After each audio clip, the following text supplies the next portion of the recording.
तू सच्चा, तेरा नाम सच्चा, एक तू सच्चा, तेरा नाम सच्चा, एक तू सच्चा, तेरा नाम सच्चा, एक तू सच्चा, तेरा नाम सच्चा। कोई नहीं तेरे जैसा तेरे सिवा, एक तू सच्चा, तेरा नाम सच्चा। सब जगह तेरी रोशनी का दरिया, एक तू सच्चा, तेरा नाम सच्चा। सब बीमार तू बीमारों की दवा, एक तू सच्चा, तेरा नाम सच्चा। बेहतर है बहस से जिक्र तेरा, एक तू सच्चा, तेरा नाम सच्चा।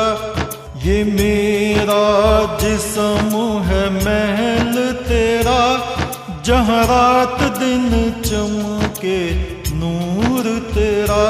इस नूर का तवाफ करे सातों आसमां, हर फरिश्ता नूर में करे सजदा।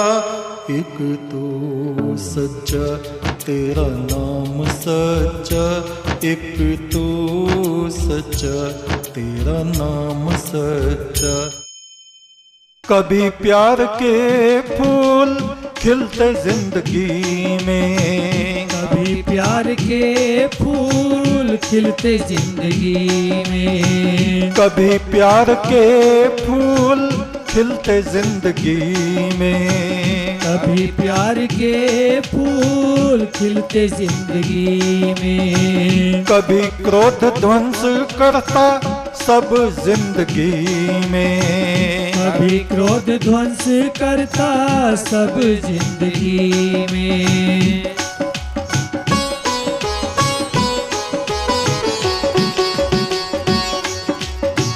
काल चक्र घूमता है जब आदमी पे, काल चक्र घूमता है जब आदमी पे। गर्दिश में आ जाते दिन जिंदगी के, दिन जिंदगी के। गर्दिश में आ जाते दिन जिंदगी के, दिन जिंदगी के।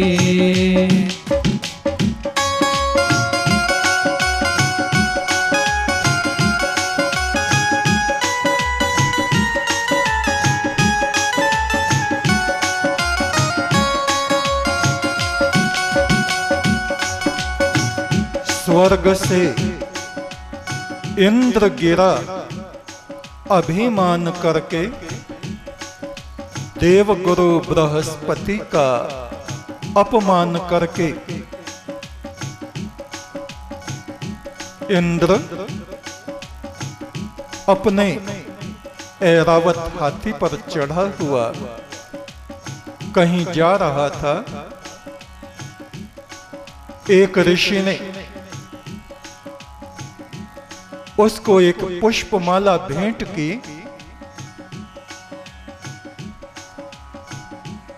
उस पुष्पमाला को इंद्र ने हाथी के मस्तक पे रख दिया। हाथी ने सूंड से उस माला को उठाया और इधर उधर घुमाया चारों तरफ और धूल में मट्टी पर फेंक दिया।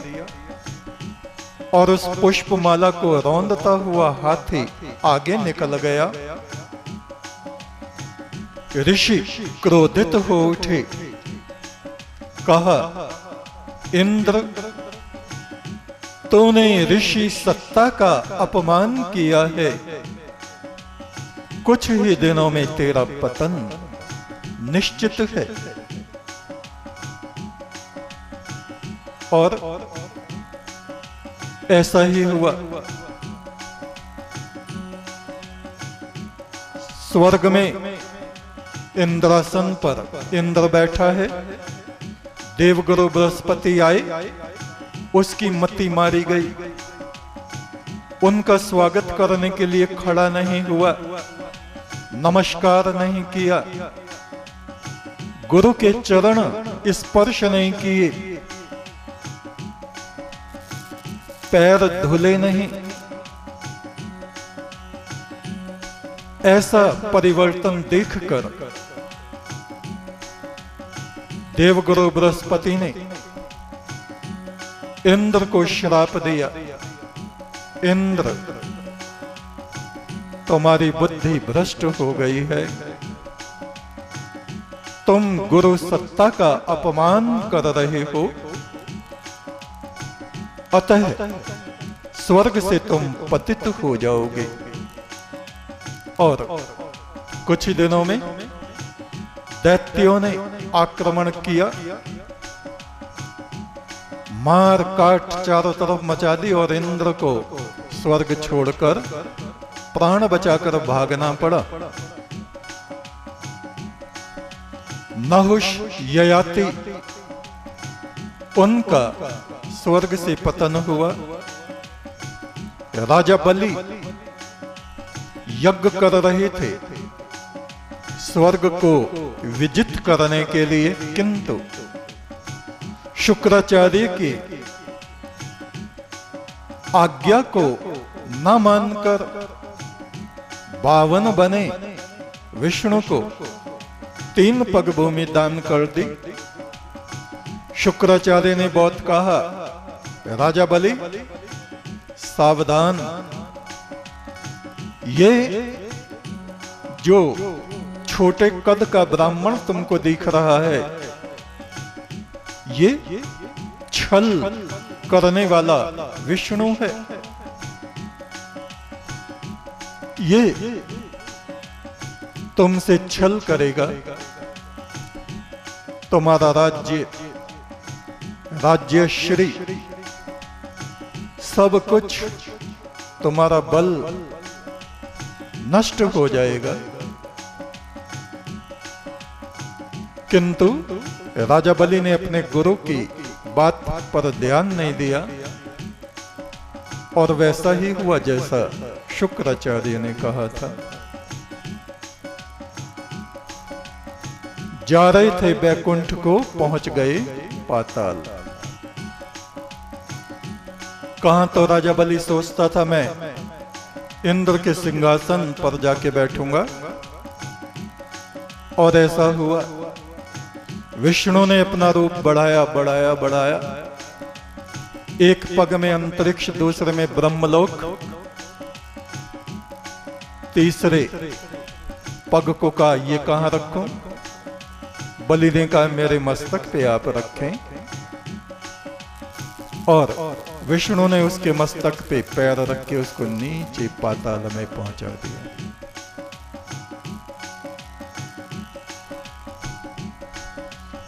महादेव शिव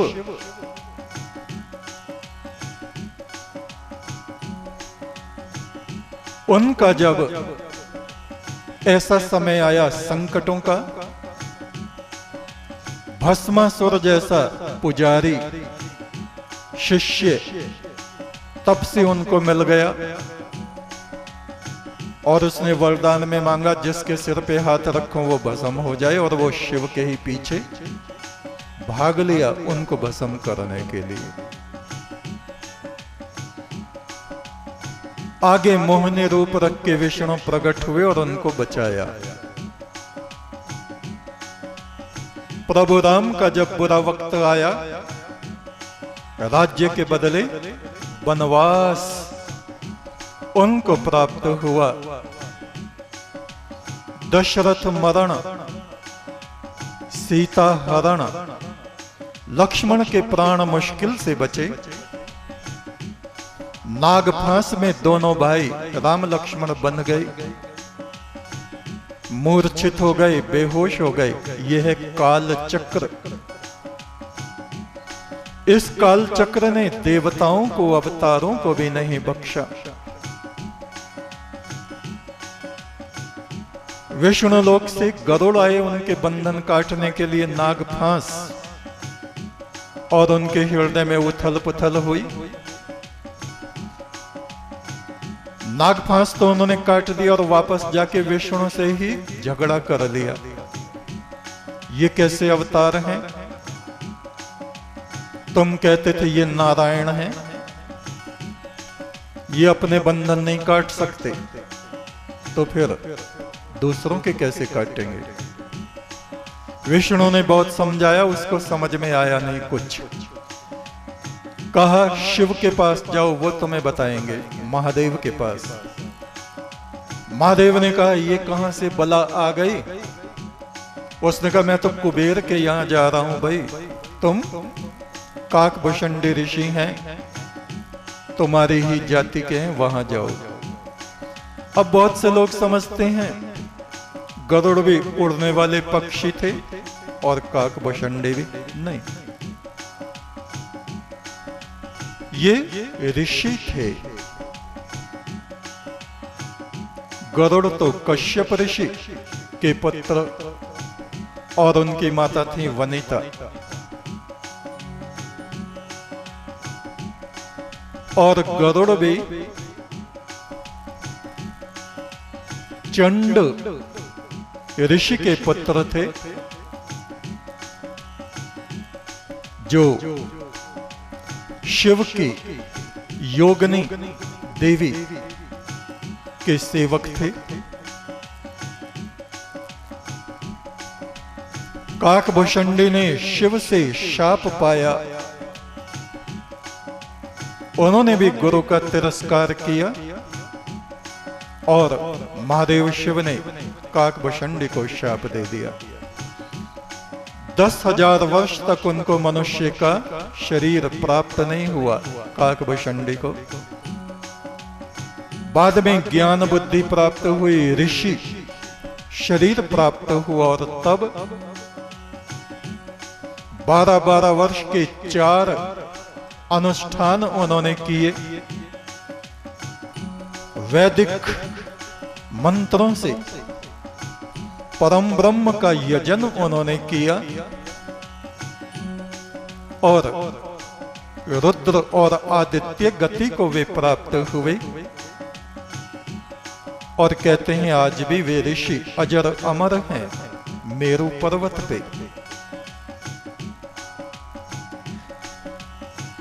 जब कभी बिगड़ता नसीब आदमी का, जब कभी बिगड़ता नसीब आदमी का, उल्टा दिमाग हो जाता आदमी का, उल्टा दिमाग हो जाता आदमी का।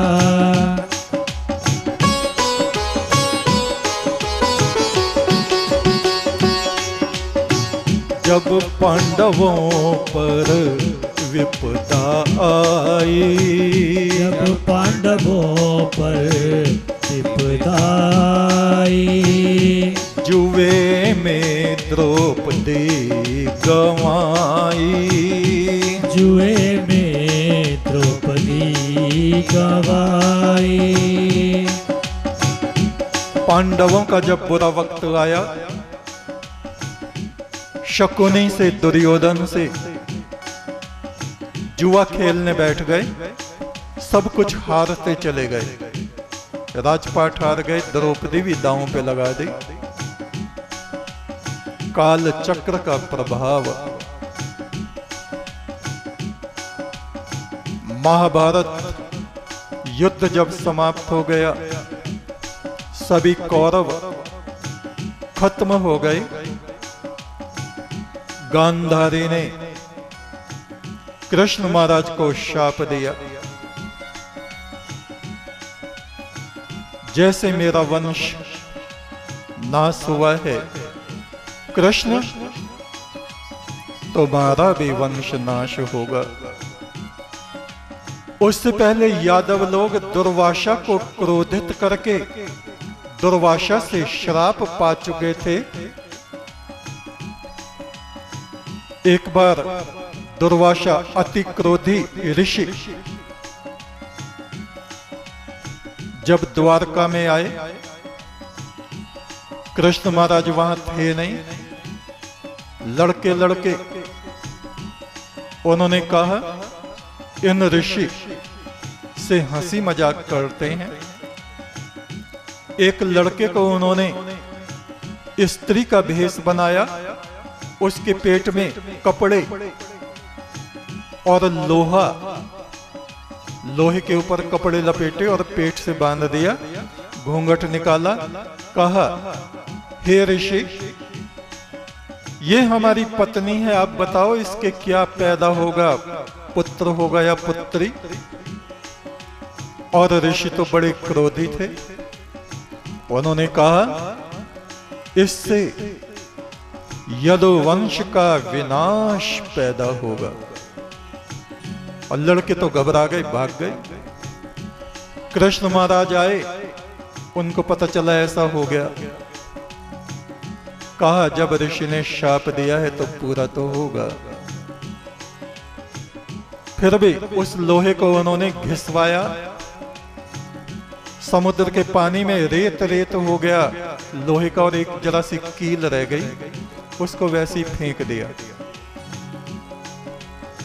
वो कील एक बहेलिये के हाथ लग गई, शिकारी के। जो लोहे का रेत था वो बहता बहता किनारे पे आ गया और वहां फटेरा जम गया। कोई पर्व काल आया, यदुवंशी इकट्ठे होके समुद्र स्नान और पूजा पाठ करने गए।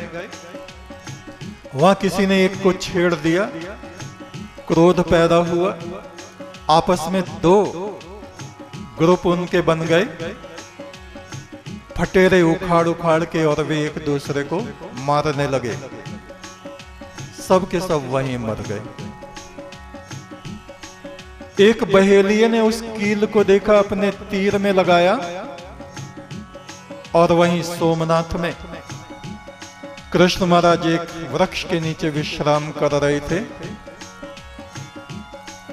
शिकारी को लगा कि कोई हिरन बैठा है। कृष्ण महाराज पैर पे पैर रख के लेटे थे, उनके पैर में पद्म का निशान था। शिकारी ने सोचा ये हिरन की आंख है दूर से, और उसने निशाना लगाया, पैर में जाके तीर लगा। कृष्ण महाराज की भौतिक लीला समाप्त हो गई। द्वारिका जलमग्न हो गई। अर्जुन ने कितने युद्ध जीते, और जब उसका बुरा वक्त आया, द्वारका से गोपियों को, स्त्रियों को ले जा रहा था इंद्रप्रस्थ के लिए। इंद्रप्रस्थ जो आज दिल्ली कहा जाता है, और रास्ते में भील जातियों ने उसको हरा दिया और उन स्त्रियों को लूट लिया। जब बुरा वक्त आता है तो ऐसा ये सब होता है। कभी केदारनाथ में बाढ़ आती है, कभी नेपाल में धरती फट जाती है, कभी सागर में सुनामी आती है, कभी महामारी कोरोना बन के पूरी दुनिया में आ जाती है। एक तू सच्चा, तेरा नाम सच्चा, संसार के मालिक तेरा नाम सच्चा। एक तू सच्चा, तेरा नाम सच्चा, संसार के मालिक तेरा नाम सच्चा। एक तू सच्चा, तेरा नाम सच्चा, संसार के मालिक तेरा नाम सच्चा। एक तू